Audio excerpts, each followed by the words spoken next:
Hello and welcome back to Coca English, the place where we take one word, just one, and explore its wonderful world.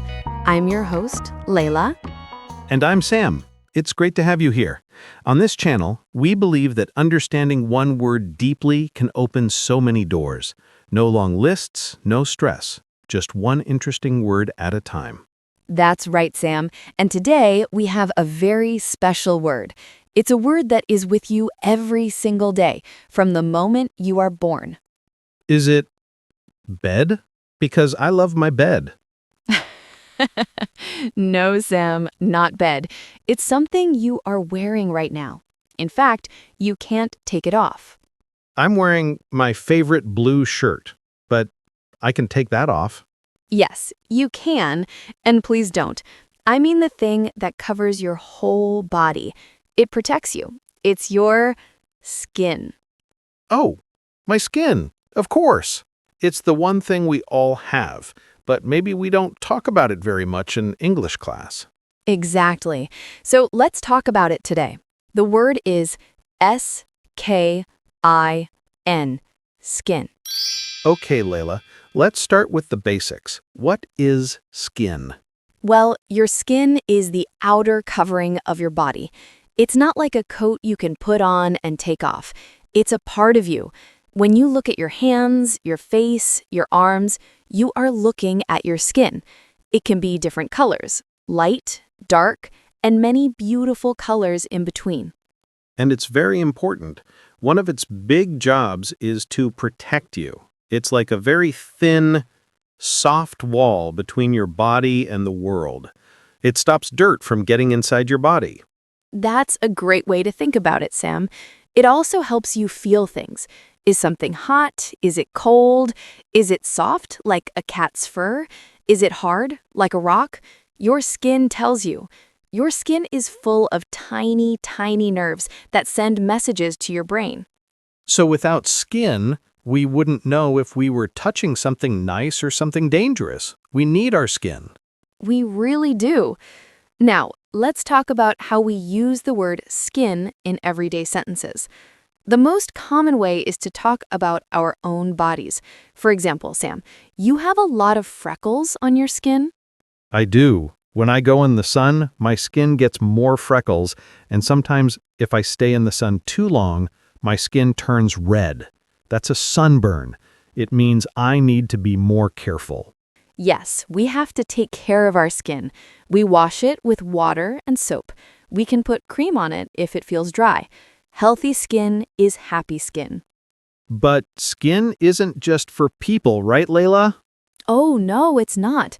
Animals have skin too. A cat has soft skin under its fur. A dog's skin can get itchy. But when we talk about animals, we often use another word. You mean fur? For animals like cats and dogs? Yes, fur is the hair that covers an animal's skin. But for some animals, we talk about their skin directly. For example, an elephant has very thick and strong skin. It's like armor. And what about a fish? A fish has skin, but it is covered with scales. Those are the small, hard plates that we see. Perfect. So people have skin, animals have skin, but sometimes it's covered with fur, feathers, or scales. Now, here is another interesting thing. We also use the word skin for food. Food? Do we eat skin? Sometimes, yes. Think about a chicken. When you cook a chicken, the outside part becomes brown and crispy. That is the chicken skin. Some people love to eat it. And what about a potato or an apple? Excellent examples. A potato has a brown skin. Before we cook it, we often wash the potato and we can peel off the skin. An apple has a red or green skin. We can eat the apple skin. It's very healthy. So for many fruits and vegetables, the outside part is called the skin. The skin of a banana is yellow. We don't eat that skin. We peel it and throw it away. Exactly. It's the natural covering. So we have human skin, animal skin, and the skin on food. But the word skin is also in some very common phrases. Like what? Well, have you ever been so scared that you felt your skin get cold? Yes. When I watch a scary movie, sometimes I get goosebumps. That's when you have lots of little bumps on your skin, like the skin of a goose. We say, that film gave me goosebumps.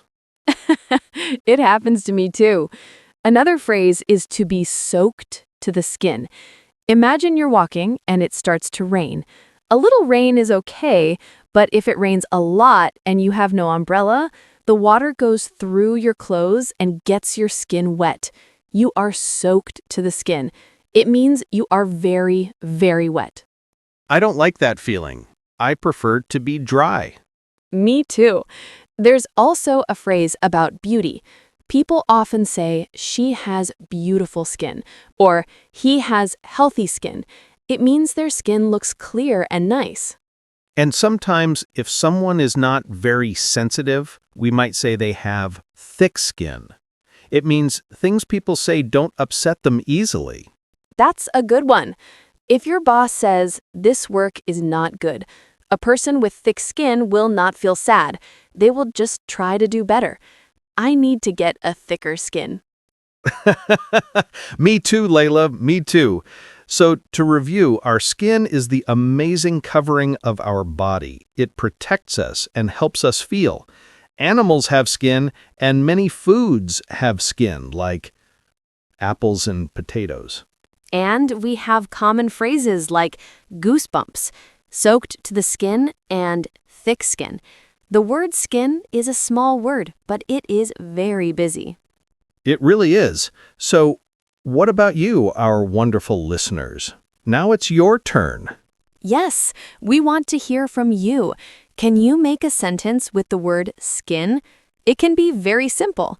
Maybe, I wash my skin every day. Or, the banana skin is yellow.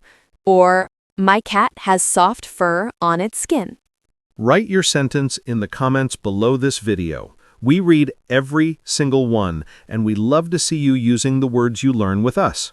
It helps you remember, and it helps our Coca English community grow. So please say hello and write your sentence.